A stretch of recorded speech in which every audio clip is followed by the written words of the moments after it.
كذابا جزاء من ربك عطاء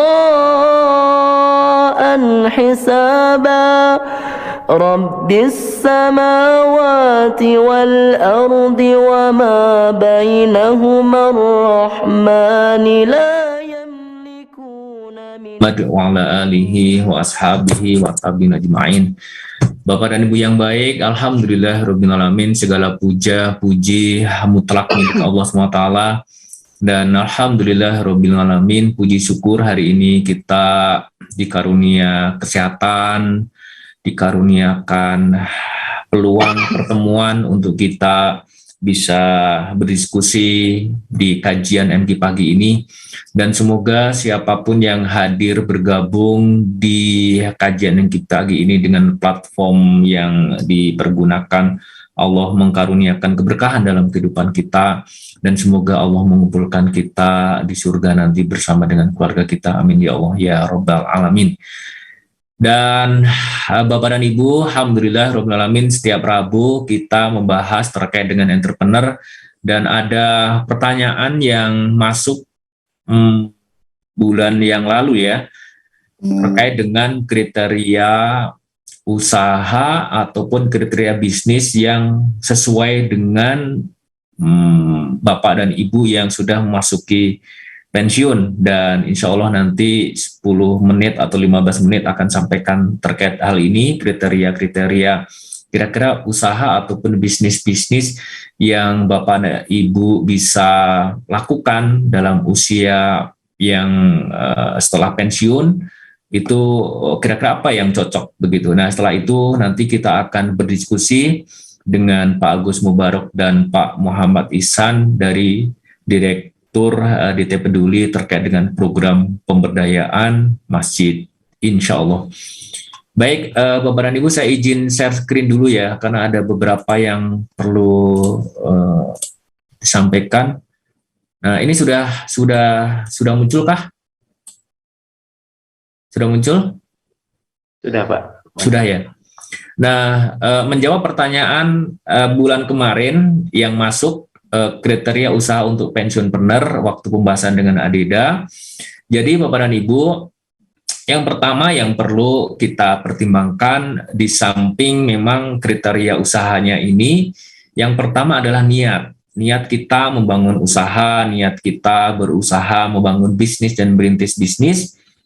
Ini yang paling penting, dan beberapa kali di forum ini juga disampaikan baik oleh Agim, oleh Adeda, dan beberapa narasumber, bahwa niat yang terpenting membangun usaha adalah untuk beribadah, membangun usaha untuk berjuang, mendapatkan amal soleh, mendapatkan bekal pulang ke akhirat, dan sebagai media kita untuk bisa menjadikan usaha ini bermanfaat buat orang lain, baik menciptakan lapangan kerja, kemudian kita juga membayar zakat ataupun membayar infak sedekah dan wakaf untuk kegiatan sosial ataupun layanan ibadah yang lainnya.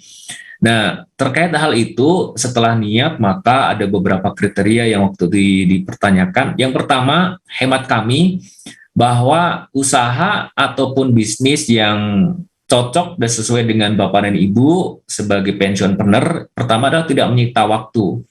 Keterlibatan kita untuk terjun langsung ke teknis itu sedikit.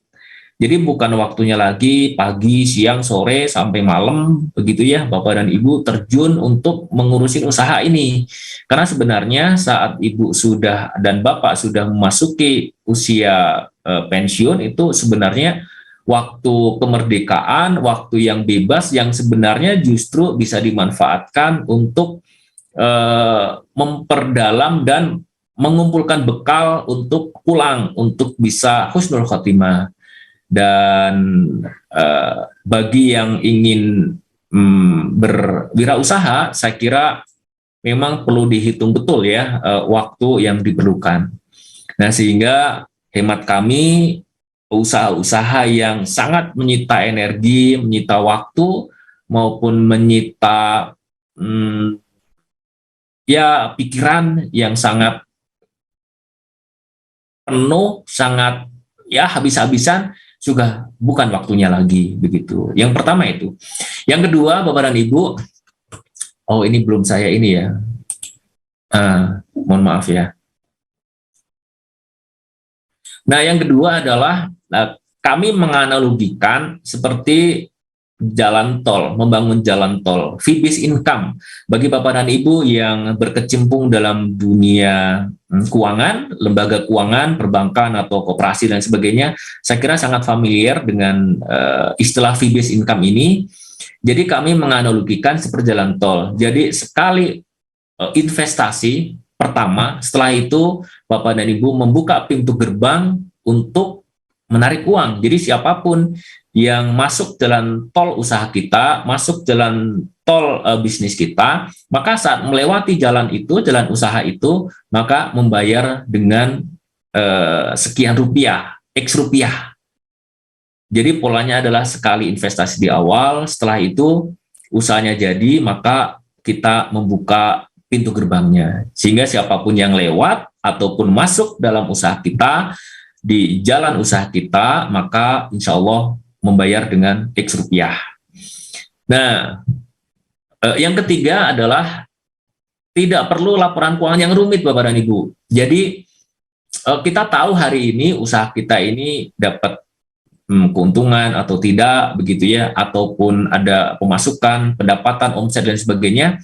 Saya kira kita tidak perlu menunggu laporan keuangan ataupun akhir bulan ataupun neraca jadi, dan kita seharinya sudah harus memungkinkan untuk mendapatkan dan memperkirakan, oh hari ini kalau usaha saya nggak dapat uang, ya berarti saya rugi ataupun saya nggak dapat omset gitu.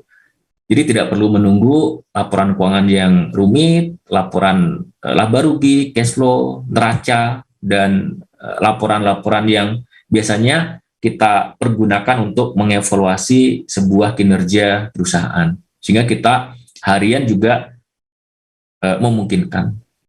4 kriterianya adalah kalau rugi ataupun usaha kita tutup, maka ada aset yang dapat dijual, Bapak dan Ibu. Ada aset yang dapat dijual. Nah, terakhir adalah kita mengurangi atau meminimalisir biaya yang tidak terduga. Nah, dari 5 poin ini kriterianya kira-kira apa nih? Nah, pertama yang contohnya adalah potong rambut. Usaha potong rambut, salon, kebanyakan adalah jasa. Sehingga kalau misalnya Bapak dan Ibu terjun di jasa, maka sebenarnya itu sudah memenuhi kriteria yang tadi. Rental mobil, atau jasa sewa peralatan pesta, ataupun air isi ulang untuk air minum ya, ataupun bisnis laundry, atau penyewaan tanaman hias, atau usaha antar jemput anak sekolah, penyewaan sound system. Jadi kalau misalnya ada kata-kata rental, sewa, kemudian ada jasa, maka cenderung sesuai dengan kriteria yang tadi. Potong rambut, kita sekali investasi di awal, betul? Kita boleh jadi menyewa tempatnya, kemudian membeli peralatannya, tapi kemudian ya siapapun yang masuk ke jasa potong rambut kita atau salon kita, maka setelah keluar membayar gitu. Atau misalnya rental mobil ini juga sekali investasi di awal, setelah itu siapapun yang menggunakan atau masuk di mobil kita menggunakan jasa mobil, dipakai keluar, maka saat pulang atau sebelumnya itu membayar dengan uang sewanya, uang jasa rentalnya. Peralatan pesta juga sama, sekali investasi di awal, kita beli peralatan sewanya, setelah itu siapapun yang menggunakan peralatan pesta, kita itu akan membayar dengan X rupiah. Dan tidak perlu menggunakan atau kita perlu membuat laporan keuangan yang rumit. Kita tahu nih, hari ini kita rugi atau nggak punya pendapatan, oh mobil ada di garasi. Berarti mobil ini hari ini nggak produktif. Tapi kalau mobil nggak ada di garasi, keluar begitu ya, nah insya Allah sore atau besok kita dapat uang. Tanpa menunggu laporan keuangan, laba rugi, ataupun neraca. Laundry juga sama, air isi ulang juga sama, penyewaan tanaman hias, jemput sekolah, sound system juga sama begitu. Termasuk juga adalah yang cuci motor atau mobil, itu sama juga, sekali investasi di awal, kemudian setelah itu ya siapapun mobil atau motor yang masuk di tempat cuci kita, maka membayar dengan X rupiah. Bengkel juga sama. Nah, kontrakan ataupun kos-kosan ini juga sama. Kan kita tidak perlu menungguin dari pagi, siang, sore, atau malam kontrakan kita atau kosan kita. Bengkel juga, kalau kita mengangkat karyawan yang sudah ahli montir, bengkel juga kita nggak perlu nungguin dari pagi, siang, sore. Cuci motor atau mobil juga sama, kecuali kalau kita sekaligus merangkap sebagai karyawannya. Sewa rental mobil juga sama. Kemudian gedung olahraga juga sama. Tempat bermain ataupun toilet umum, foto studio dan sebagainya. Nah, ini contoh-contoh yang tadi kriterianya sesuai dengan apa yang tadi saya sampaikan ya. Nah, tidak menyita waktu, keterlibatan kita sedikit, kan tidak perlu. Kalau kontrakan sudah jadi, udah ada nyewa, kita paling monitor, kontrol, evaluasi, cek kebersihan, cek keamanan gitu ya, kan tidak perlu ditungguin dari pagi, siang, sore. Nah, kemudian laporan keuangan yang rumit. Kalau kontrakan hari ini isi, minggu ini isi, bulan ini isi, tahun ini isi, berarti insya Allah memberikan rezeki buat kita. Tapi kalau kontrakan kita tuh kosong, nggak ada yang menghuninya, tidak ada yang menyewa, ya kontrakan kita tidak mendapatkan keuangan, kita tidak mendapatkan uang.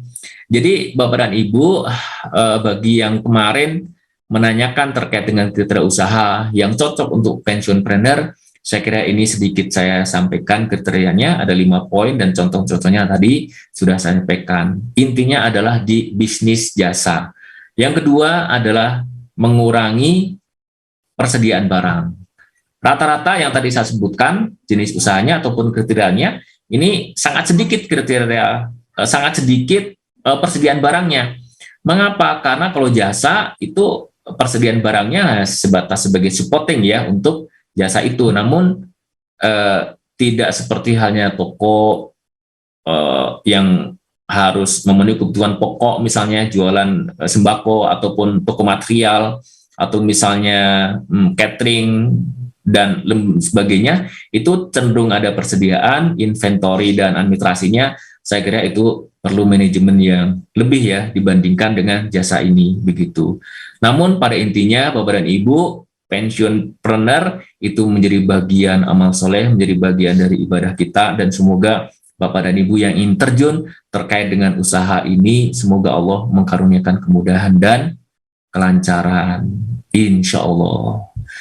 Baik, saya kira itu materi terkait dengan bisnis kita, entrepreneurnya, dan kita masuk ke pemberdayaan masjidnya. Semoga nyambung ya dengan yang tadi saya sampaikan. Dan sekarang terkait dengan pemberdayaan masjid. Nah, yang menarik Bapak dan Ibu, di Indonesia ini Masya Allah ya, di dunia kita menjadi negara yang paling besar jumlah penduduk Indonesianya. Penduduk di Indonesia itu tercatat 229 juta jiwa, 87,2%. Jadi total penduduk kita 273,5 juta. Jadi sangat besar ya, 87,2%, 229 juta.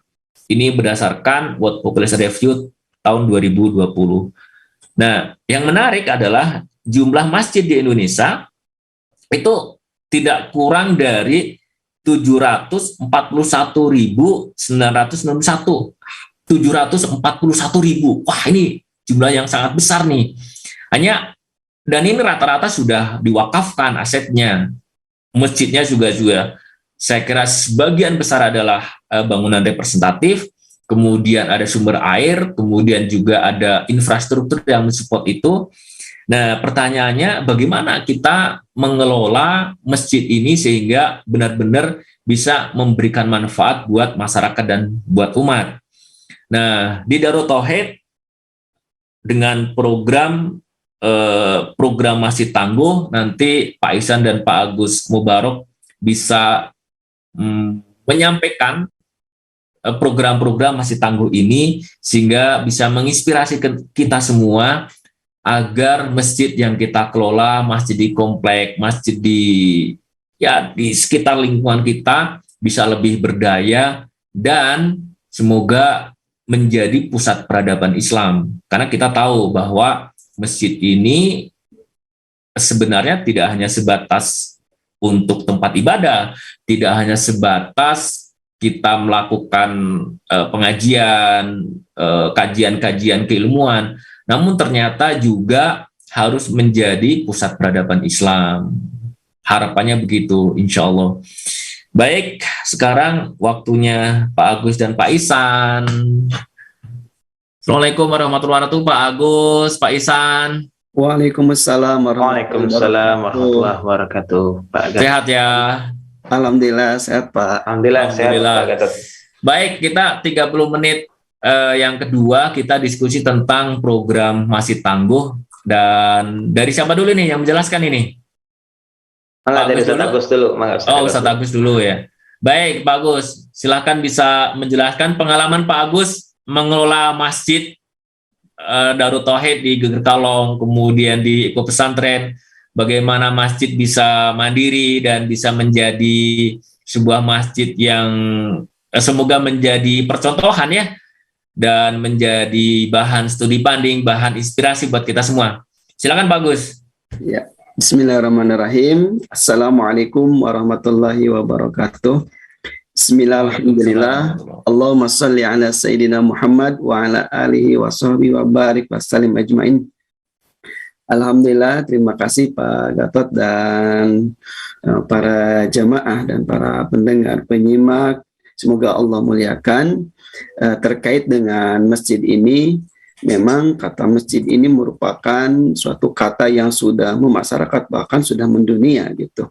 Nah, kan tetapi kalau dilihat dari sisi fungsinya, pemahaman masjid ini di beberapa tempat ataupun ada beberapa orang yang masih berkutik kepada fungsi fisiknya gitu. Padahal fungsi masjid pada zaman Rasulullah itu bukan hanya membangun fisik, tapi tadi yang disampaikan oleh Pak Gatot adalah sebagai peradaban umat gitu. Oleh karena itu, ketika kita akan berusaha untuk memakmurkan masjid, ada koridornya, ada aturannya gitu. Bahkan yaitu mengacu kepada apa yang dicontohkan Rasulullah SAW. Nah, di dalam Al-Quran terkait dengan masjid ini Pak Gatot, yaitu dalam surat At-Taubah ayat ke-18. Hal inilah yang menjadikan kriteria para pemakmur masjid gitu. Nah, a'udzubillahi minasyaitonirrajim. Bismillahirrahmanirrahim. Innama ya'muru masajidallah man amana billah. Ya, jadi sesungguhnya orang-orang yang memakmurkan masjid itu kriteria yang pertama adalah memiliki keyakinan kepada Allah Subhanahu wa taala. Jadi yang dikuatkan di sini adalah nilai-nilai ketauhidan. Makanya Rasulullah SAW yaitu melakukan hijrah, yang pertama kali dibangun adalah masjid, dan yang pertama kali dibangun peradaban di masjid tersebut adalah nilai-nilai ruhiyah, yaitu bagaimana menguatkan ketauhidan para sahabatnya. Nah, kemudian kriteria yang kedua adalah wal yaumil akhir. Nah, yang kedua adalah memberikan, menguatkan keyakinan, yaitu optimisme ketika berbuat gitu. Maka pondasi yang kedua terkait dengan wal yaumil akhir ini adalah memberikan keyakinan bahwasanya orang-orang yang memakmurkan masjid akan dijamin oleh Allah Subhanahu wa taala. Ini dalam beberapa hadis ada yang mengatakan dalam hadis ini, orang yang membangun rumah masjid atau rumah Allah di muka bumi yaitu masjid, maka Allah akan memberikan bangunan di sorga gitu. Makanya pertanyaannya, yakin nggak atas balasan Allah gitu? Makanya alhamdulillah kemarin yang disampaikan oleh Ustadz Fahrudin juga gitu, bahwasanya ketika seseorang membangun masjid itu, maka sudah insya Allah sudah ketahuan balasannya gitu, akan mendapatkan balasan rumah di sorga gitu. Kemudian hadis yang kedua, rajulun qalbuhu mu'allaqun fil masajid. Seseorang yang hatinya senantiasa rindu ke masjid, terpaut hatinya ke masjid, maka dia akan mendapatkan naungan di alam mahsyar. Makanya kriteria yang kedua adalah terkait dengan optimisme orang yang memakmurkan masjid akan mendapatkan jaminan dari Allah Subhanahu wa taala. Dan yang ketiga kriterianya adalah wa aqamas salat, yaitu mendirikan salat. Nah, oleh karena itu mendirikan salat ini terutama untuk laki-laki diusahakan harus berjamaah ke masjid. Makanya istilah di Darut Tauhid kan ada TBM, yaitu tepat waktu berjamaah di masjid. Nah, ini harus berusaha untuk memakmurkan masjid itu dengan sholat ibadah kepada Allah Subhanahu wa taala. Nah, yang keempat, ini menguatkan ini Pak Gatot. Jadi di dalam masjid ini bukan hanya terkait dengan nilai-nilai ruhiyah atau ibadah secara mahdoh, tapi yang keempat wa ataz zakat, bagaimana membangun kesolehan sosial. Jadi masjid bukan hanya dibangun terkait dengan nilai-nilai ruhiyah saja, bukan fisiknya saja, tapi fungsinya yaitu wa ataz zakat, yaitu bagaimana menjadikan masyarakat sekitarnya adalah merasakan keberadaan masjid ini bisa bermanfaat, bisa menjadikan jalan kesejahteraan buat masyarakat, bisa membangun peradaban, sehingga posisi masjid, keberadaan masjid bisa menjadikan masjid ini bermanfaat untuk umat. Gitu. Dan yang kelima kriterianya adalah ini dikaitkan lagi, yaitu ketawakalan kepada Allah, walam yakhsha illallah, yaitu meyakinkan bahwasanya orang-orang yang senantiasa memakmurkan masjid akan memiliki keyakinan, ketawakalan, tidak merasa takut kecuali takut kepada Allah. Nah, ini kriteria 5 kriteria para pemakmur masjid. Sehingga menurut hemat kami terkait dengan pemakmur masjid ini, kalau kita disimpulkan strategi untuk bagaimana masjid menjadikan jalan kesejahteraan untuk umat ini adalah dibagi menjadi 3 kriteria nih Pak Ihsan dan Pak Gatot. Yang pertama adalah masjid sebagai baitullah, yang kedua masjid sebagai baitul mal, dan yang ketiga adalah masjid sebagai baitul muamalah. Nah, ini nanti insya Allah untuk terkait dengan baitul mal dan baitul muamalah nanti Pak Ihsan dengan program-programnya nanti gitu. Mangga silakan Pak Ihsan. Dan gitu Pak Gatot sebagai pendahuluannya. Baik, terima kasih ya Pak Agus. Nah, sebelum ke Pak Ihsan, Pak Agus, pengalaman mengelola masjid di Darut Tauhid itu apa dulu nih Pak Agus yang harus dilakukan? Kalau sebagai pengurus masjid, itu kira-kira apa yang harus dilakukan lebih dahulu? Apakah program kebersihan dulu? Atau misalnya program untuk mencari finansial, pendanaan, agar program-program masjid berjalan? Atau pembangunan fisik dulu? Atau seperti apa pengalaman Pak Agus mengelola masjid yang di Darut Tauhid? Silakan Pak Agus.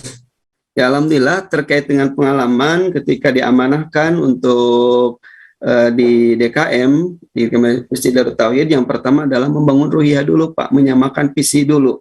Jadi bagaimana seperti yang gurunda kita Kiai Haji Abdul Hakim Nastiar yang sampaikan, semoga Allah memuliakan beliau, menyampaikan bagaimana menanamkan ketauhidan, yaitu penyamaan visi dulu, yaitu nilai-nilai ruhiyah gitu.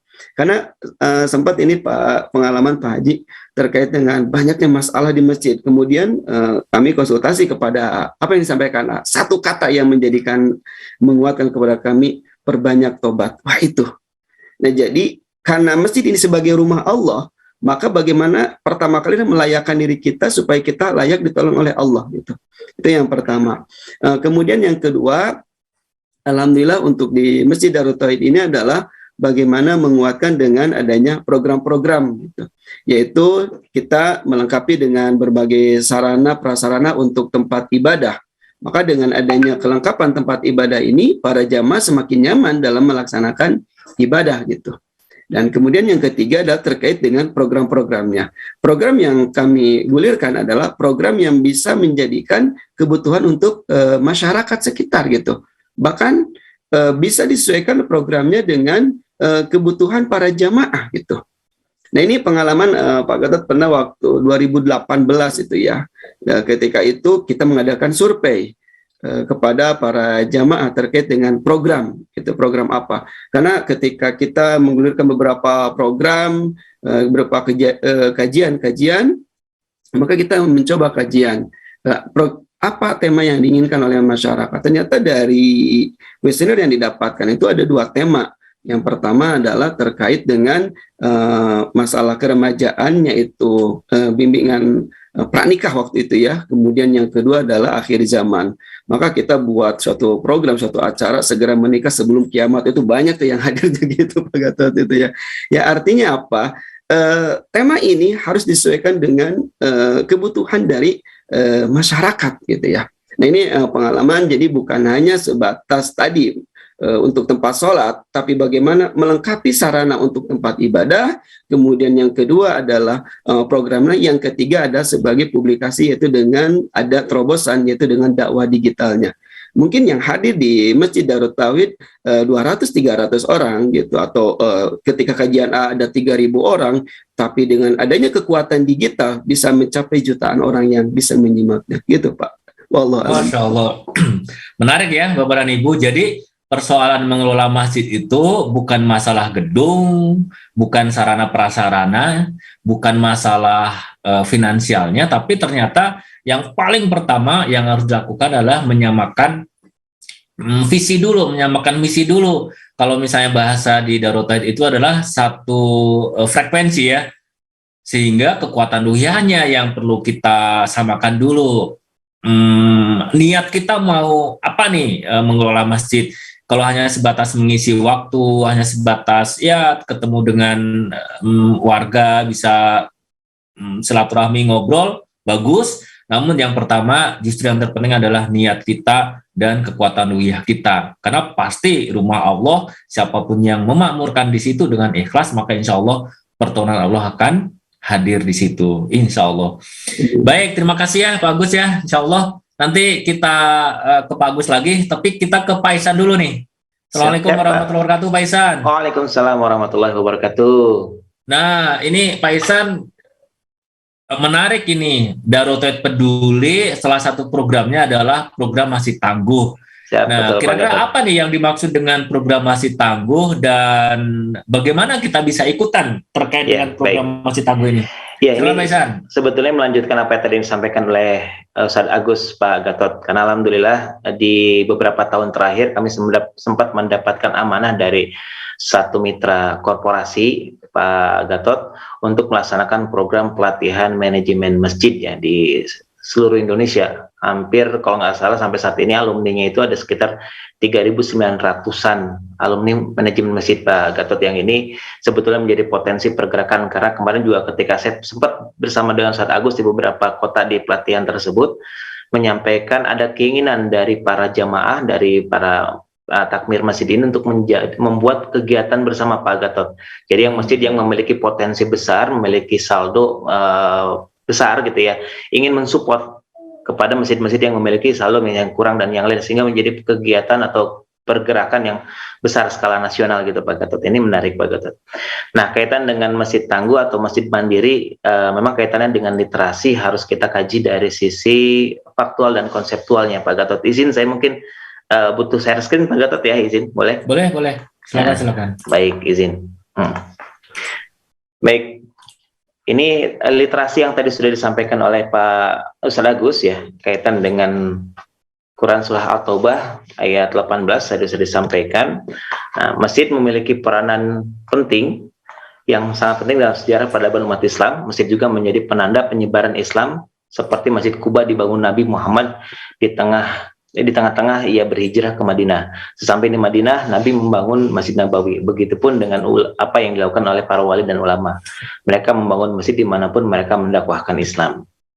Nah, sedangkan memang kalau kita kaji dari sisi faktualnya, seringkali persoalan umum pengelolaan masjid ini, visi dakwah kurang kuat. Tadi seperti yang disampaikan di awal, Pak Ustaz Agus yang menyampaikan, memang yang harus dikaji pertama adalah visinya, satu frekuensi dan yang lain-lain. Karena betul ini visi dakwah yang kurang kuat, permasalahan yang umum terjadi di masjid. Yang kedua adalah program dan aktivitasnya dikelola sekedarnya atau ala kadarnya.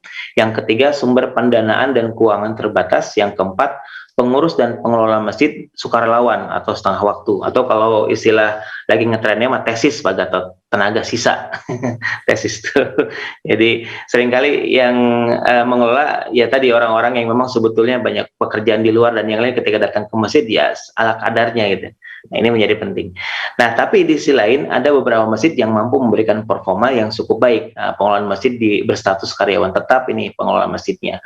Kemudian biaya operasional menjadi besar, tercover dengan baik. Ada SOP dan manual kegiatan yang tersusun dengan baik. Kemudian jamaah sholat berjamaah penuh dalam satu masjid dalam 5 waktu sholat. Kemudian kegiatan-kegiatan pendidikan dan edukasi dakwah ramai via online dan offline. Fasilitas utama di masjid juga ada yang cukup lengkap, ada wifi, ruang DKM, toilet terpisah, toilet khusus difabel, bahkan ada kegiatan ekonomi sebagai penunjang dakwah sosial dan yang lainnya. Ini ada juga beberapa masjid yang memang sudah bisa menyajikan performance seperti ini. Jadi artinya memang masih banyak yang memang masih bermasalah atau masih banyak tantangan, tapi di sisi lain banyak portofolio yang bisa kita jadikan percontohan untuk itu. Nah, di sini ini saya ngambil literasi yang lain. Tadi Ustadz Agus menyampaikan ada 3 fungsi utama. Masjid ini sama sebetulnya, hanya saja saya ngambil perspektif dari sisi yang lain dari fungsi masjid yang disampaikan oleh Pak Kiai Maman Imanul Haq, ini pimpinan Ponpes Al Mizan di Majalengka ya. Jadi menurut beliau dalam satu tulisannya menyampaikan bahwa fungsi masjid ada 3. Yang pertama adalah fungsi zikir. Fungsi zikir yaitu masjid berfungsi sebagai tempat berzikir untuk menyucikan hati, menenteramkan jiwa, dan mengkhusyukkan kolbu sehingga seorang bisa bersikap santun dan rendah hati. Fungsi masjid sebagai pusat zikir erat kaitannya dengan upaya mempersiapkan sumber daya manusia yang berkualitas sebagai modal pembangunan yang sangat penting. Dari rahim masjid, lalu lahirlah umat berkualitas yang mampu memberikan ruh terhadap prinsip-prinsip kebangsaan dan pembangunan seperti persatuan, persaudaraan, kegotong royongan, solidaritas, sosial, efisiensi, dan produktivitas. Nah, dari masjid kita bicara langsung sampai ke arah profesionalitas. Yang kedua, fungsi fikir. Fungsi fikir, masjid harus difungsikan sebagai tempat pembinaan, pemberian nasihat, pengajaran kepada umat Islam, baik yang berbasis ilmu agama maupun ilmu umum. Dengan menguasai ilmu agama, khususnya agama Islam, dan ilmu pengetahuan atau umum, umat Islam diharapkan mempunyai pola pikir yang maju dan ilmiah, sehingga mampu mengemban tanggung jawab dalam memajukan peradaban manusia. Nah, yang ketiga, menurut Pak Kiai Maman, fungsi sosial dalam masjid. Dalam fungsi sosialnya, masjid dituntut untuk merespon persoalan-persoalan sosial yang nyata dan mendesak. Misalnya kemiskinan atau kefakiran, kebodohan, dan ketertindasan. Dalam konteks ini, umat Islam yang menjadi penghuni masjid seyogianya mampu membantu saudara-saudaranya yang sesama manusia yang rentan, khususnya yang beragama Islam. Ini sejalan dengan apa yang tadi disampaikan oleh Ustadz Agus ya, fungsi sebagai Baitullah, Baitul Mal, dan Baitul Sosial ya. Nah, di sisi lain ini definisinya dari kemandirian masjid adalah keadaan sebuah masjid mampu membiayai segala kebutuhan dalam menjalankan fungsinya dengan memanfaatkan segala sumber daya yang dimilikinya. Nah, kalau tadi pertanyaan atau permasalahan di depan yang sering dihinggapi oleh masjid adalah kurangnya pendanaan untuk pengelolaan kegiatan-kegiatan masjid. Di sini ternyata sebetulnya kalau kita kaji dan memang betul-betul kita bisa concern, kita fokus terhadap pengelolaan masjid ini, ada cukup banyak sumber pendanaan masjid Pak Gatot. Ini di sini ada beberapa yang bisa kami dapatkan dari beberapa literasi dan dalam pendampingan beberapa masjid yang sudah kami dampingi. Yang pertama dari sumber ziswaf ya, dari wakaf, dari jamaah, misalnya wakaf produktif, kemudian zakat, infak, dan sedekah dari masyarakat, jamaah komunitas, termasuk perusahaan-perusahaan. Sebetulnya banyak juga yang concern untuk penguatan kegiatan-kegiatan atau pembangunan masjid. Kemudian ada hibah dari masyarakat, juga bisa dari, dicontohkan di sini, misalnya jamaah secara bersama-sama menabung 20.000 per bulan dalam jam waktu misalnya 2 tahun. Ini kalau 20.000 ini menjadi komitmen bersama, saya pikir ini akan sangat besar gitu ya untuk perkembangan masjid. Nah, di sisi lain, kenapa tadi ziswaf ini menjadi piranti yang menarik bagi perkembangan masjid? Ternyata memang di sini literasinya menarik, bahwasanya Indonesia dikategorikan sebagai negara paling dermawan di dunia, Pak Gatot, dalam World Giving Index 2018 gitu, dengan potensi Basas menyampaikan potensi zakat 233,8 triliun, kemudian BWI menyampaikan potensi wakaf 300 triliun, CSR perusahaan BUMN itu 12 triliun dan yang lain. Nah, di sisi lain memang ini juga Undang-Undang Zakat menyampaikan zakat merupakan peranata keagamaan yang bertujuan untuk meningkatkan keadilan dan kesejahteraan masyarakat. Nah, sehingga seharusnya memang zakat dikembalikan kepada umat yang membutuhkan untuk peningkatan taraf ekonomi dan keadilan sosial. Nah, tantangannya memang Pak Gatot di sini karena masih kurangnya edukasi tentang zakat, infak, sedekah dan wakaf serta terbatasnya jangkauan dan layanan organisasi pengelolaan zakat dan kecenderungan masyarakat masih inginnya program-program charitas ya, sehingga pola edukasi zakat, wakaf, infak, sedekah dan yang lainnya ini masih kurang terkelola dengan baik sehingga potensi penghimpunannya memang masih sangat jauh. Terinformasikan di sini dari potensi yang ada 233,8 baru terhimpun 17,1, jadi 10%-nya pun belum nih Pak, masih sangat jauh. Oleh karenanya memang perlu ada edukasi bersama, ada kekuatan bersama untuk menggerakkan. Karena zakat yang dipahami saat ini bisa jadi baru masyarakat memahami tentang zakat fitrah. Padahal zakat ada zakat mal, tentang zakat penghasilan, ada zakat perniagaan dan yang lainnya. Ini yang menjadi penting untuk kita kita kuatkan bersama kepada masyarakat umum. Nah, selain juga wakaf di sini tadi disebutkan 300 triliun potensinya, ternyata yang realisasinya di Indonesia penghimpunannya masih sangat rendah. Baru di angka kalau dijumlahkan antara wakaf uang dan wakaf melalui uang itu masih di bawah 1 triliun nih Pak. Masih jauh gitu ya. Jadi memang ini PR kita bersama untuk bisa menghimpun dan kemudian mengelolanya menjadi sebuah kegiatan yang menjadi niatan untuk kemaslahatan.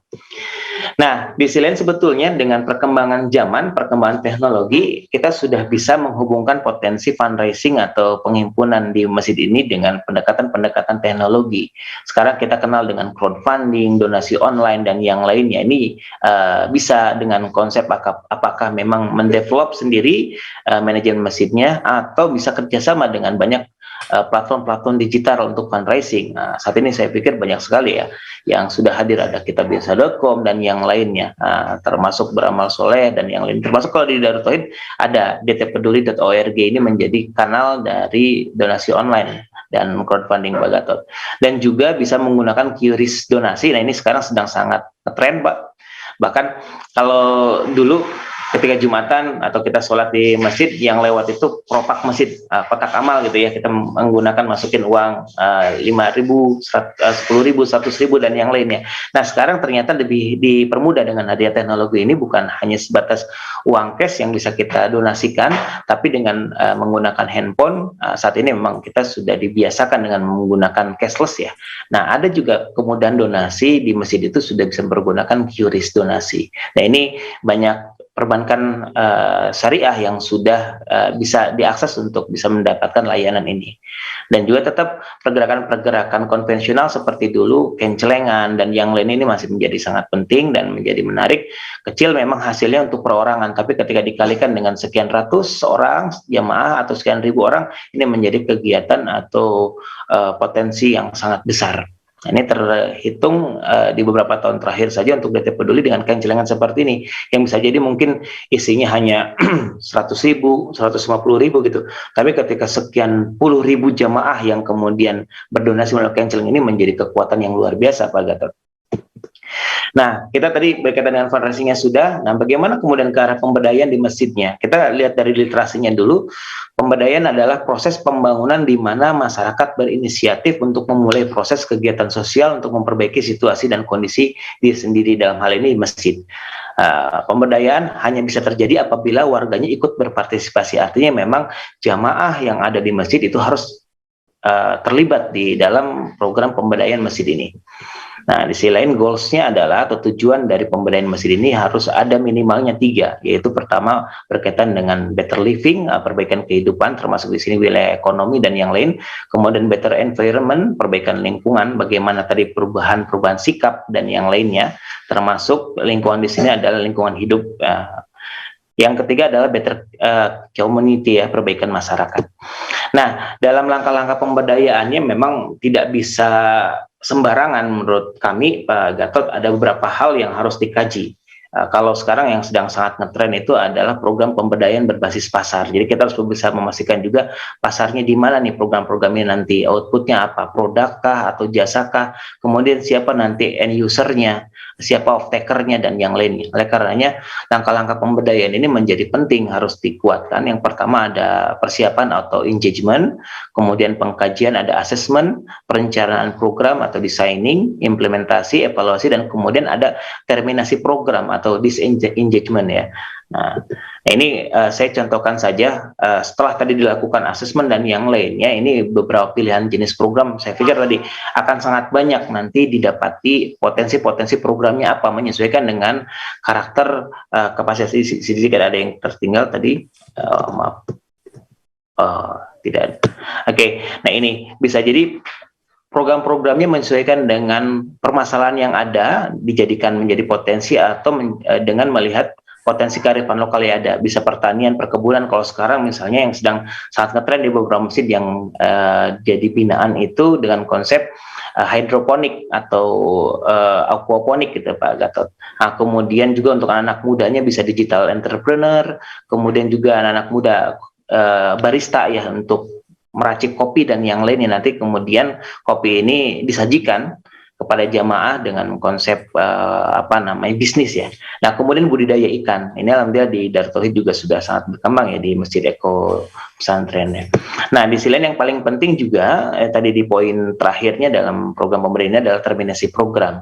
Bagaimana menghadirkan sebuah entitas bisnis pasca pelatihan-pelatihan tersebut. Bisa koperasi syariah, bisa juga food court dari hasil pelatihan-pelatihan tadi. Ada pelatihan misalnya nanti ada tata boga dan yang lainnya. Kemudian cuci stem, ada coffee shop, termasuk kalau tadi pelatihan digitalpreneur bisa berakhir menjadi menghadirkan digital platform kah, atau bisa nanti menggunakan tools yang ada bertebaran saat ini dan yang lainnya.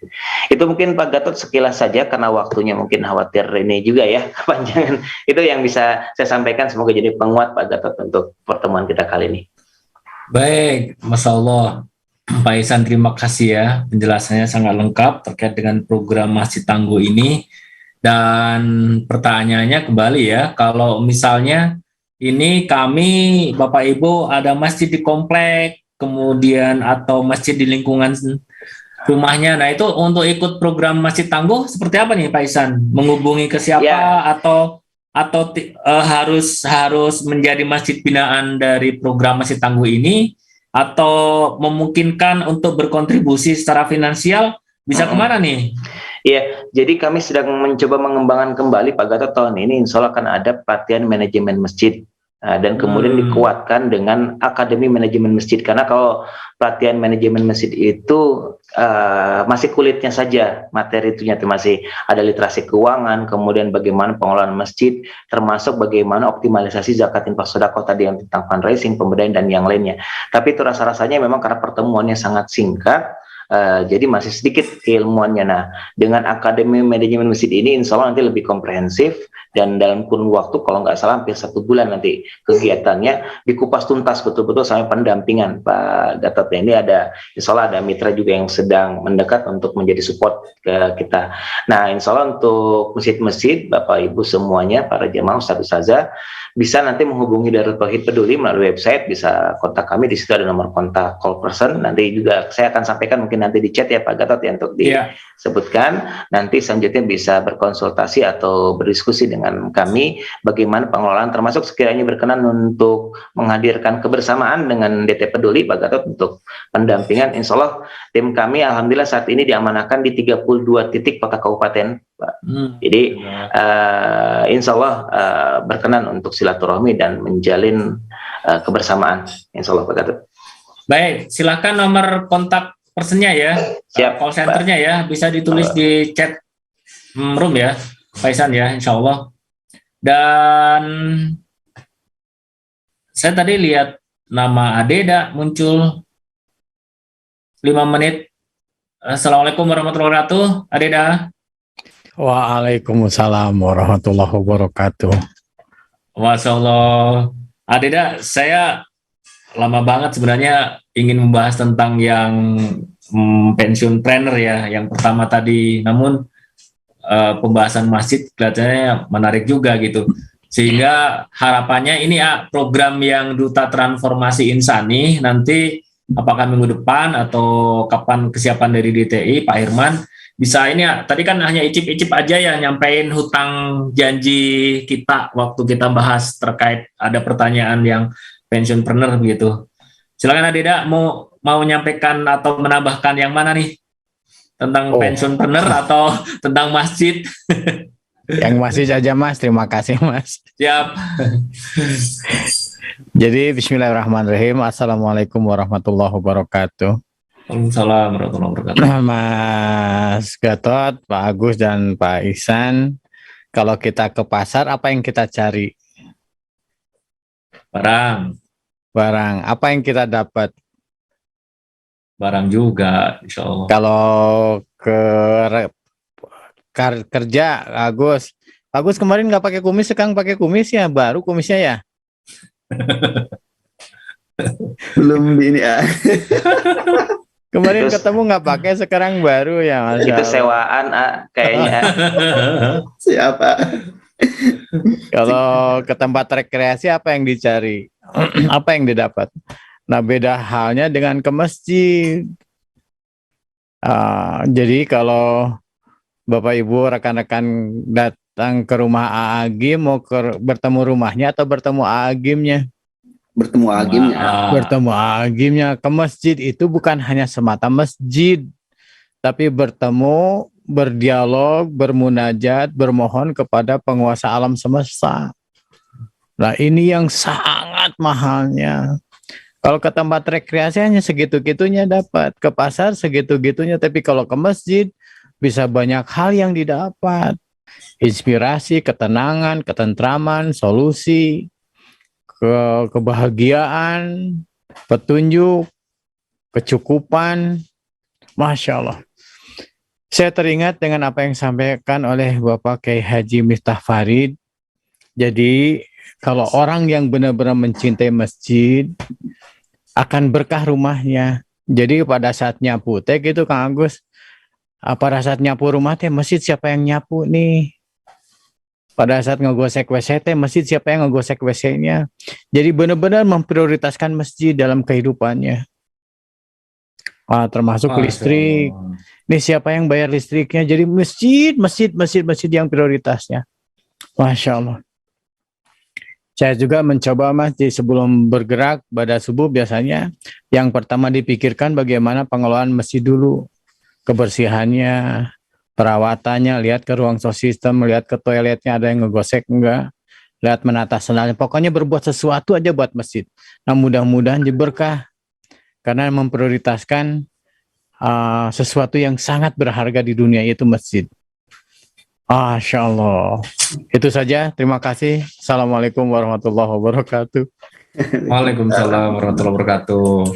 Masya Allah ini luar biasa ya. Menit ke-59 tapi gongnya bahwa ke masjid itu tidak hanya sekedar ibadah ritual yang sudah kita lakukan, tapi karena ini rumah Allah, maka harusnya kita juga berjumpa dengan pemilik rumahnya, pemilik masjidnya, yaitu Allah SWT, penguasa jagat raya alam semesta yang tadi Adida sampaikan. Nah, boleh jadi ini belum terpikir oleh kita, namun semoga hari ini dengan Adida tadi menyampaikan, kita mendapatkan pencerahan ya. Jadi kalau kita bertamu ke rumah saudara kita, maka kita ketemu kan yang paling penting ketemu dengan saudara kita. Nah, ke rumah Allah juga yang paling penting justru saat kita beribadah juga berjumpa dengan Allah. Tanda petik ya berjumpanya gitu. Baik, menit ke-60 nih, jam 6, Adida tidak terasa nih Pak Agus dan Pak Ihsan. Secara resmi kita harus akhiri dulu nih sebelum kita nanti dialog bebas ya, Bapak dan Ibu siapa nanti yang bisa bertanya ataupun menyampaikan tambahan dan koreksinya. Baik, Bapak dan Ibu, kita akhiri dulu dengan baca hamdalah bersama. Alhamdulillahirrahmanirrahim. Doa akhir majelis. Subhanakallahumma asyhadu an la ilaha illa anta astaghfiruka wa atubu ilaik. Baik, Bapak dan Ibu. Ar-Rahman 'allamal Qur'an khalaqal insan 'allamahu al-bayan.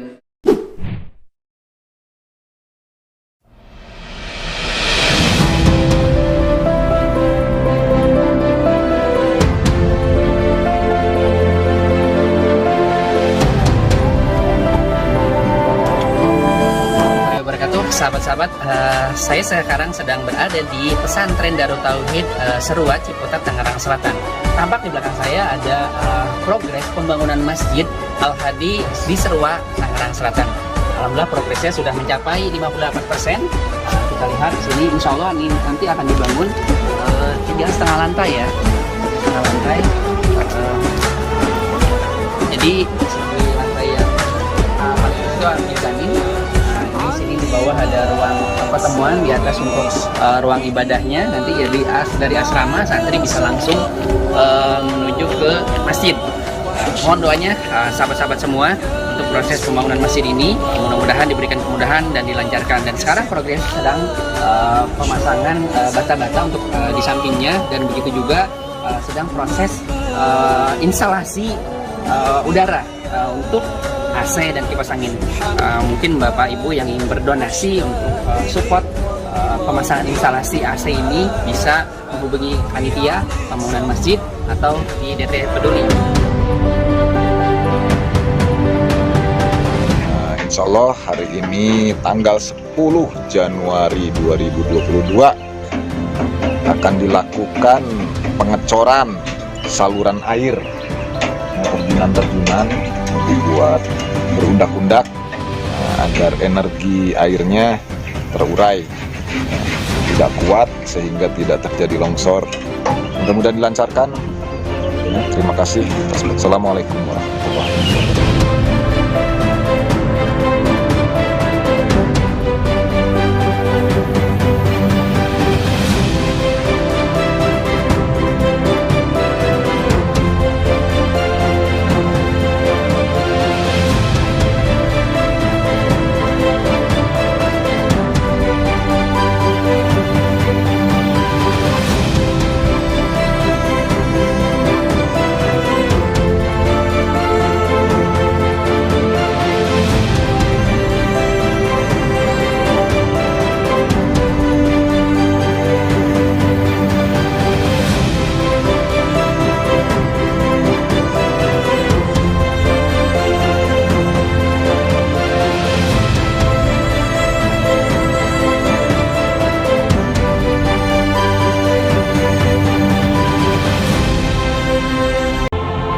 Harus kita hargai karena mereka sudah memberikan manfaat.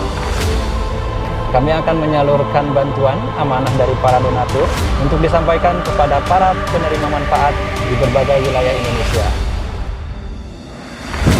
Assalamualaikum warahmatullahi wabarakatuh. Semoga kami bisa selamat sampai tujuan untuk mengantarkan titipan Al-Quran.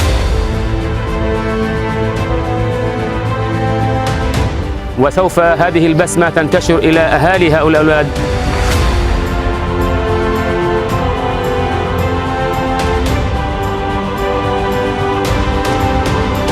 Terima kasih DT Peduli. Terima kasih kepada sahabat-sahabat DT Peduli. Semoga Ramadan ini memberikan keberkahan bagi kita semua.